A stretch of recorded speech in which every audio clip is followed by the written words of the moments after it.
Already the Chief Justice of the Republic has arrived. Other dignitaries have also arrived. They will be telling you who has arrived as and when we see them coming in. Commander Veronica Ahen is with the Ghana Armed Forces. Commander, you can take us through what has been happening since morning. We've seen the security personnel take position on the field. Yes, thank you so much. Yes, the security, the Ghana Armed Forces, the Ghana Police Service, and then other security services, including students and pupils from the Ashanti region, marched onto the parade. And so now we are receiving dignitaries. And I believe in our shot now is... and so this is the... I think in yes. our shot now is arrival of Otumfuo Osei Tutu II. Unfortunately, we have also, for those who just joined us, in commentary position is Nana Osei Bonsusafo Kantanka. He is known as Teacher Kantanka. He is a researcher for the Manshia Palace, and he is here with us also. Teacher Kantanka, what exactly, that's the Otumfuo Asantehene arriving?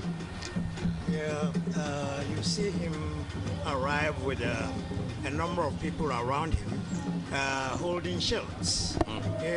This only tells us that we are almost always all the time ready for battle and to defend ourselves. And in the olden days, before the introduction of guns, they were using shells and swords to fight. So this has not been discarded. It's been used as to remember such occasions. Almost always, when Otumfuo is anywhere, 1,000 shells surround him, and that is why they have Achampemhene in charge. And Achampemhene has always been his own son, who is in charge of 1,000 shells around him, protecting him wherever he goes. Of course, we also know that Otumfuo Osei Tutu is the second is the 16th Asantehene, and he was installed on the 26th of April in the year 1999. By name, he is in direct succession to the 17th century leader of the Ashanti Empire, Otumfuo Osei Tutu I.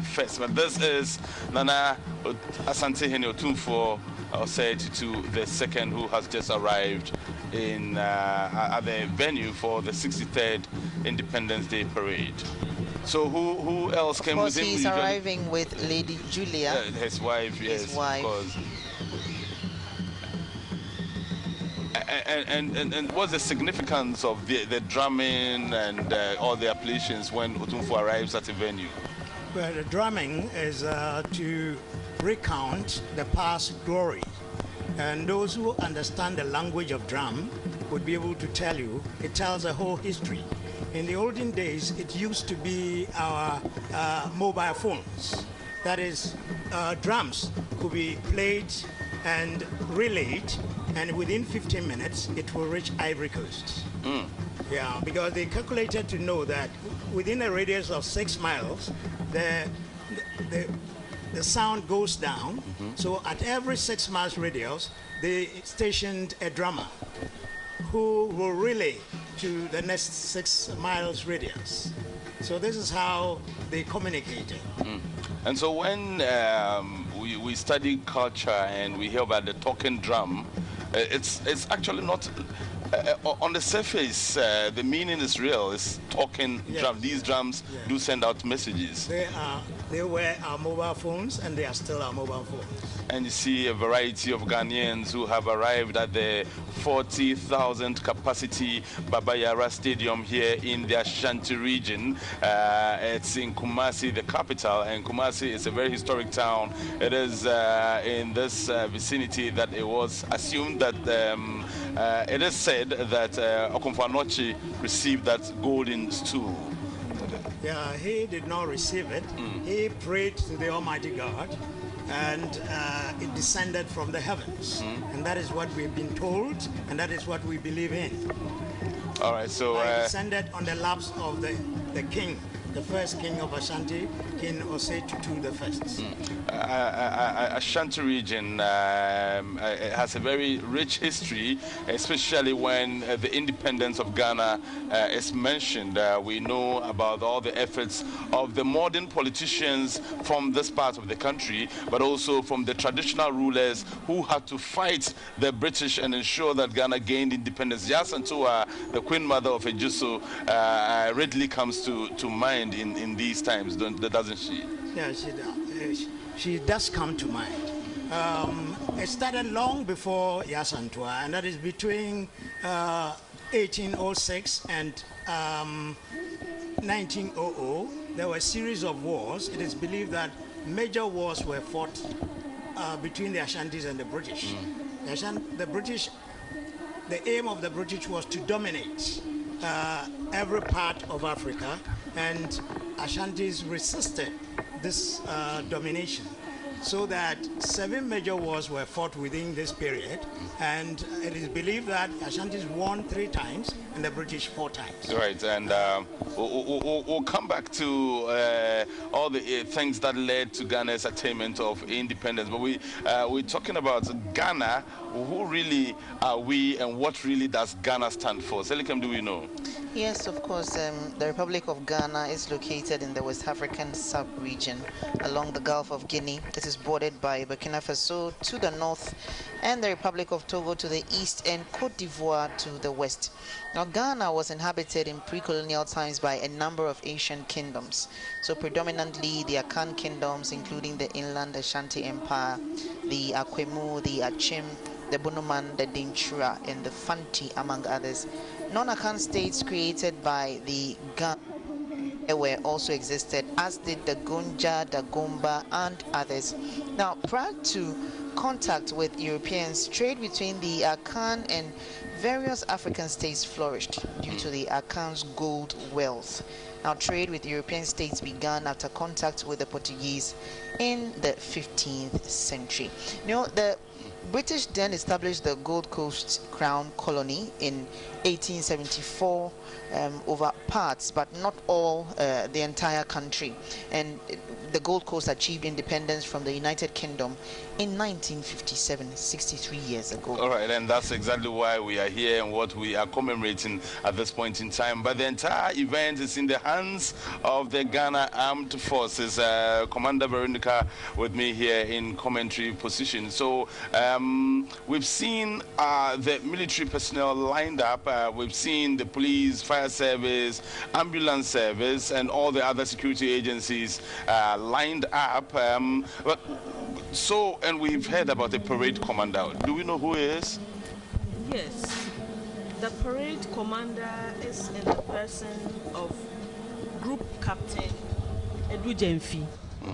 Let me just give a little background to our parade commander for the 63rd Independence Parade. Group Commander Edu Jemfi, of course, he is the parade commander, and he has arrived here, and he came together with his parents. Both his mother and his father are here to observe him as he performs that, and it's his father's birthday today as well. 84th birthday. 84 years today. Exactly. Yes. So the parade commander is a native of Ashanti Mampong. He was born at Dichemso here in Kumasi to Mr. Kwame Edu Jemfi and Mrs. Joyce Edu Jemfi. He is an old student of T.I. Hamidiya Secondary School, and during his time he was an assistant school prefect from 86 to 87. Our parade commander is an experienced military transport pilot with over 3,000 flying hours to his credit. He is also a certified flight safety and accident investigator and has conducted several investigations for the UN, for the African Union, for the Ghana Civil Aviation Authority, amongst others. And the crowd, they're excited. One of our dignitaries coming in right now. When our cameras fetch him or her, we will tell you who it is, but obviously an excited crowd as they welcome the dignitaries. And you were telling us about the parade commander today. Yes, the parade commander commissioned to the Ghana Air Force in 1992, and he is currently the base commander of the Accra Air Force Base. He holds a Master of Science in Strategic Studies from the University of Ibadan, Nigeria. He also holds another Master of Arts in Peace and Security from the Addis Ababa University, Ethiopia. He also has a postgraduate diploma in public administration from the Ghana Institute of Management and Public Administration. He's held several appointments, including the officer commanding the flying wing of the Air Force Base Tamale, Director Air Operations, Joint Operations at the General Headquarters, Bema Camp. He was once a Deputy Director Air Operations in charge of plans at the Air Force Headquarters in Bema Camp. He was also once a Deputy Director Peace Support Operations, also at the Air Force Headquarters. He has also served as a Strategic Aviation Planner, African Union Commission, Addis Ababa, for 3 years. Well, he has a great experience in the military, and I'm not surprised that he is the parade commander for today, and that tells me we're in very good hands. And and he has adjutants. What's the role of the adjutants on an occasion like this? Okay, he has the parade 2IC, who is his deputy, and he has the adjutant. The adjutant back in our unit is responsible for the administration of troops, so he sees to the forming up of the personnel on parade. And then the parade 2IC obviously is his deputy. In the unlikely event that something should happen to him, the 2IC will immediately come and stand in, because in the military we believe that there must never be a vacuum as far as command is concerned. So the 2IC deputizes for him, and in the absence of the 2IC, the parade adjutant stands in. This is GBC's coverage of the 63rd Independence Parade, which is being held here in Kumasi for the very first time. It's the first time the President of the Republic has had to come to the Ashanti regional capital of Kumasi to host this event. The first time the event was ever taken outside the national capital was last year when it was held in Tamale. Already the economic activities, Selikem, we've seen massive economic activities ongoing right here in Kumasi. Hotels are fully booked, and even at the stadium premises here, the trade, the selling and the buying that's going on here is great. Yes, as at last night, late into the night, even almost close to 10 p.m., you still had people who had gathered around their wares, covered them with a few bags, just waiting for dawn to unveil them and begin selling. People came with all kinds of things to come and make money, of course. And indeed, we've seen them selling their paraphernalia, especially all the wonderful things that have been made with the Ghana flag. We have some scarves, some hats, and people are buying. The flag itself is being bought keenly. That's the level of excitement here. Also, you find that people who are selling food and all kinds of things are also here just to refresh the crowd who are coming in. The 63rd Independence Day Parade, the national event being held here in Kumasi. And before the line that we had the opportunity of speaking to many of the students, and they couldn't hide their excitement. For many of them, this day will always remain on their calendars, and they will keep the memories and tell their children's children. And this is the extent to which it is important that these events are held nationwide, I mean across the country, if we want the true realization of decentralization, then this is one of them. And a beautiful scene there, Ghanaians dressed in different attires, but significantly and dominating the scene are the colors of the Ghana flag, the red, yellow and green, with the black star in the middle. And I was corrected some time ago that it's not red, yellow, it's actually red, gold, green. And these symbols do represent significant issues in our history. For example, the red, we're told, stands for the blood and toil of our people. The red stands for the toil and the blood that was shed during our struggle for independence. The green is our forests, and the gold is our mineral. Though gold, it doesn't stand for gold alone, but all minerals. Okay, all right. Selikem, quickly. Yes, I'll bring in. And so we were talking also about the parade itself, and that's essentially why we are here.